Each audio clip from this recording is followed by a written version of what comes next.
আসসালামু আলাইকুম। Hello everyone. আশা করছি সবাই খুব ভালো আছেন। আলহামদুলিল্লাহ আপনাদের দোয়া এবং আল্লাহর রহমতে আমরাও খুব ভালো আছি। চলে আসলাম আরেকটি নতুন ব্লগ নিয়ে আপনাদের সামনে। আমি ফারহানা, ব্লগ বাই সেহেরস মম থেকে। আজকের ব্লগে আপনাদের সাথে শেয়ার করব আমাদের যাত্রাপথ, মানে ঈদে আমাদের বাড়ি ফেরার পথ। তো সকাল সকাল উঠেই সবাই হালকা পাতলা নাস্তা করে রেডি হয়ে নিয়েছি। ব্যাগে সব কিছুই রাতের বেলা রেডি করা ছিল, কোনো কিছুই সকালে গোছাতে হয়নি। আর যেগুলো বাসায় পড়েছিলাম সেগুলো তো বাসায় রেখে যাচ্ছি, আম্মু সেগুলো ওয়াশ করে রাখবে।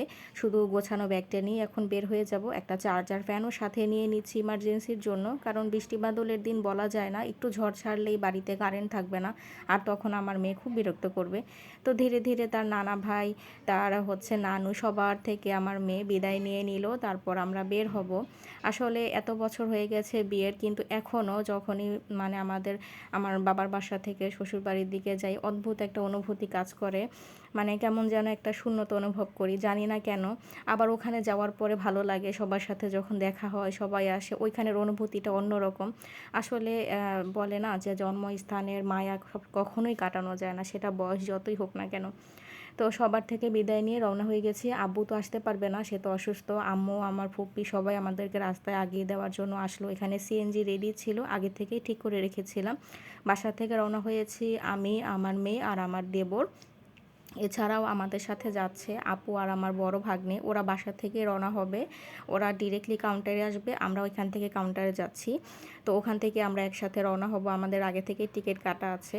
সময় মতোই বাসও ছেড়ে দিয়েছে। আপুরা আসার পরপরই আমরা রওনা হয়েছি। আপুর আসতে একটু লেট হয়ে গিয়েছিল সিএনজি জ্যামে পড়ার কারণে, পরে আর বাস বেশি দেরি করেনি, যখনই আপুরা আসলো তখনই ছেড়ে দিয়েছে। রাস্তাও মোটামুটি ক্লিয়ারই দেখতে পাচ্ছি সকাল সকাল।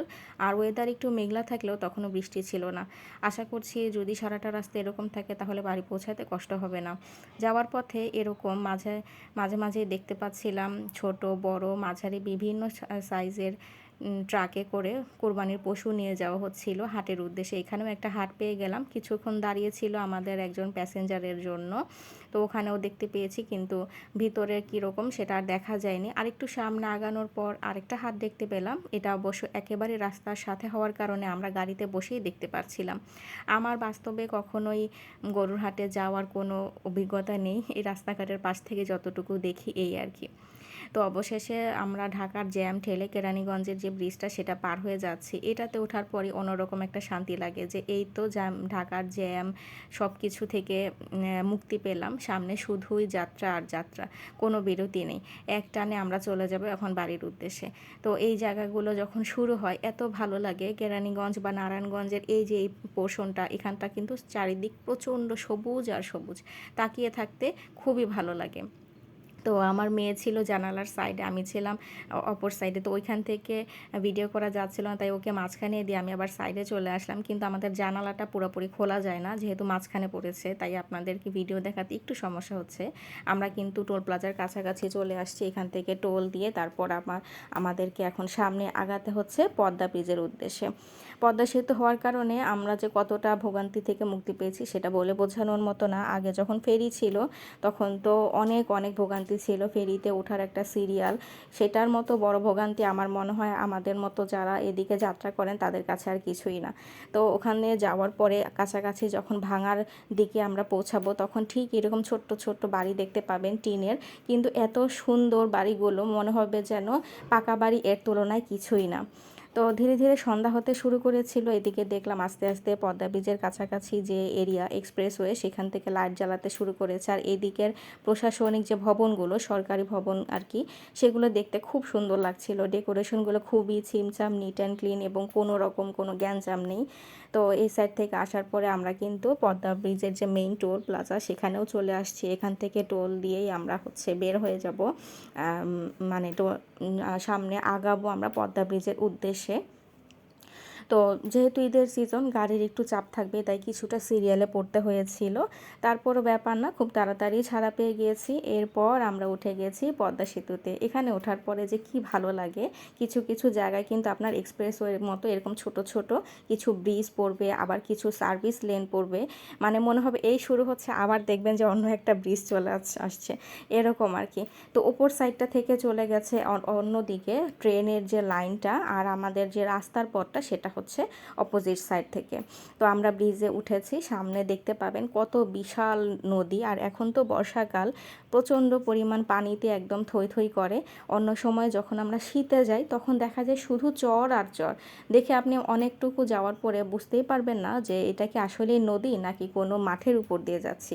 কিন্তু এই যে বর্ষা এসেছে, এখন কিন্তু ধীরে ধীরে সাইডের যত জায়গা দেখতে পাচ্ছেন এগুলো আস্তে আস্তে ফিল আপ হয়ে যাবে। তবে এই দিকটায় বেড়িবাঁধ দেওয়া হয়েছে যাতে করে সেতুর কোনো ক্ষতি না হয়। এইসব এলাকাগুলোকে অধিগ্রহণ করে খুব সুন্দর করে সাজানো হয়েছে এবং রক্ষণাবেক্ষণের জন্য সবসময় ব্যবস্থা করা থাকে। তো আমরা তো এখন সেতুর প্রায় বলতে গেলে মাঝপথে চলে আসছি। এই দিকটাই হচ্ছে সব থেকে বেশি পানি। আর এখনও দেখতে পাচ্ছি কিছু কিছু জায়গায় চর এখনও ঢাকেনি। আরও কিছুদিন সামনে যখন যাবে, পুরোপুরি বর্ষার সিজন আসবে, তখন একেবারেই পুরো জায়গাটা জুড়ে শুধু থই থই পানি থাকবে। আর আমরা যখন শীতকালে আসি তখন উপর থেকে কিন্তু নদীটা সেভাবে দেখা যায় না, কুয়াশার জন্য অনেক বেশি কুয়াশা থাকে, তখন নদী স্পষ্টভাবে পানি কোথায় চর কোথায় খুব বেশি একটা ভালোভাবে বোঝা যায় না। তো আমার ক্যামেরা রেজুলেশন আসলে অতটা বেশি স্ট্রং না, যে কারণে আপনারা হয়তো বা অত ক্লিয়ারলি বুঝতে পারছেন না কোথায় আকাশ আর কোথায় নদী। যতটুকু সম্ভব বোঝানোর চেষ্টা করেছি। তো আমরা নেমে যাচ্ছি পদ্মা সেতু থেকে। এরপর আমাদের আর কোথাও থামার মতো সম্ভাবনা আপাতত নেই। যদি কোনো যাত্রাবিরতি থাকে সেটা হচ্ছে পেট্রোল পাম্পে তাদের কোনো কাজ থাকলে, অথবা যদি কোনো প্যাসেঞ্জার আর কি কোনো ইমার্জেন্সির জন্য বলে যে বাচ্চাদের কোনো খাবার দাবারের প্রয়োজন পড়ে, সেই ক্ষেত্রে আর কি কোথাও থামাবে। সেটা 5 মিনিট বা 10 মিনিট, ঊর্ধ্বে গেলে 15 মিনিট, এর ওপরে না। তো আমরাও বাড়ির দিকে আগাচ্ছি। আমাদের সাথে খাবার দাবার ছিল, যে কারণে আর আমাদের টেনশন নেই, যদি গাড়ি নাও থামায় আমাদের কোনো প্রবলেম হবে না। বাড়ি পৌঁছাতে অবশেষে সন্ধ্যা হয়ে গিয়েছিল। বাড়ি পৌঁছানোর পরে আর সেদিন ভিডিও করতে পারিনি। বাড়ির পরের দিনের ভিডিও মানে ঈদের সময়কার, সেটা ইনশাআল্লাহ আপনাদের সাথে আমরা পরের ব্লগে শেয়ার করব। ততক্ষণ পর্যন্ত আল্লাহ হাফেজ।